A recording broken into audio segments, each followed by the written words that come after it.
नमस्कार आप सभी को, मैं आचार्य टाशी। तो फिर से आज आप सभी के समक्ष आज बहुत ही महत्वपूर्ण विषय पर वार्तालाप करना चाहूँगा, क्योंकि हम सभी बुद्ध के अनुयायी हैं और बुद्ध को मानते हैं और बुद्ध के अनुशासन को हम पूछते हैं।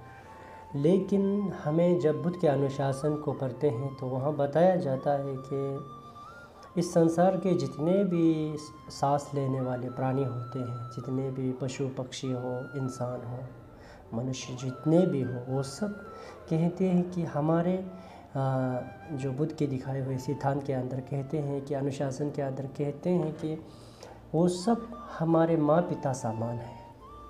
तो इस बात को लेकर कोई समझने वाला हो, कोई सूत्र या कोई तंत्र को अच्छी तरह से जो बुद्ध के दिखाए हुए राह को अच्छी तरह से पढ़ते हो तो उसका मन में कोई आशंका नहीं जागता कि क्या ये सत्य में भी क्या है कि नहीं, अपने माँ पिता है कि नहीं।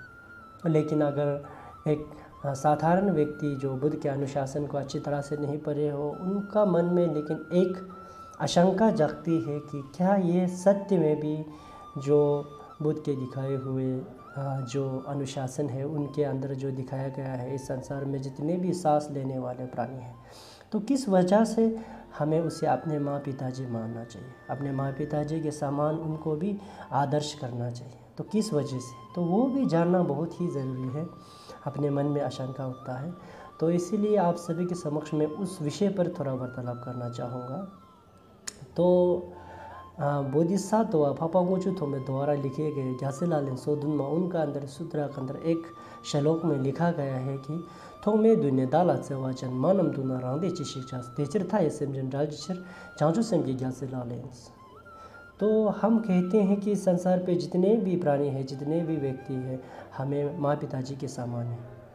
इसलिए कहते हैं कि हमने इस संसार पे कितने युगों से कितने जन्म ले चुके हैं, हम सब इस संसार पे। उस समय पर आप किसी ना किसी माँ के कोख से पैदा हुए हो। इसीलिए हम कहते हैं कि इसीलिए हम कहते हैं कि हम सभी इस संसार पे जितने भी प्राणी हैं, जितने भी सांस लेने वाले व्यक्ति हैं, उन सब हमारे माँ पिताजी समान। ऐसे ही नहीं कहते, हम सभी इस संसार में कितने युगों से हम पैदा ले चुके हैं। अगर हमारे शर्फ को इस संसार पे फेंका जाए तो इस संसार पूरा भर जाएगा, लेकिन हमारे शर्फ ख़त्म नहीं होगा। कहते हैं आप जब इस संसार पे कितने युगों से पैदा हुए हो, उस समय पर आपको किसी माँ के कोख से पैदा हुआ है। उस समय पर आपका कोई पिता रहा होगा, कोई भाई रहा होगा, कोई बहन, कोई दोस्त, कोई घर वाला। तो इसीलिए कहते हैं कि इस संसार पे जितने भी प्राणी हैं, जितने भी सांस लेने वाले प्राणी हैं, वो सब हमारे माँ पिताजी के समान हैं। जिस तरह अभी इस समय पर जो आपके वर्तमान पे जो आपके एक माँ पिताजी हैं, वो आपको कितने अच्छा करते हैं, आपको कपड़ा देते हैं, आपको वस्त्र पहनाते हैं, आपको खाने के लिए भोजन प्रबंध करते हैं। अपने आप अच्छी तरह से नहीं खा पाते, लेकिन अपने बेटे के लिए वो खाने का भोजन प्रबंध करवाता है और वस्त्र प्रबंध करवाता है। कितने दुख तकलीफ सहते हैं। उसी तरह कहीं अन्य जन्म में भी जिस तरह आपके वर्तमान पे जो आपका माताश्री और पिताश्री है, उसी तरह आपके जो पिछले जन्म में भी उन्होंने भी उतना ही प्यार आपको दिया है। तो इसीलिए हम सभी को ये समझना होगा कि इस संसार पे जितने भी व्यक्ति, जितने भी सांस लेने वाले प्राणी हैं, उन सबको माँ पिताजी या अपने घर वाला का सामान रखकर उनके प्रति भी एक प्यार दिखाना चाहिए हम सभी को। क्योंकि हम बुद्ध को पूछते हैं, क्योंकि हम बुद्ध के अनुयायी हैं। अगर बुद्ध के दिखाए हुए सत्य के राह और बुद्ध के दिखाए हुए अनुशासन को पूछते हो तो ये सब को भी हमें मान कर चलना होगा।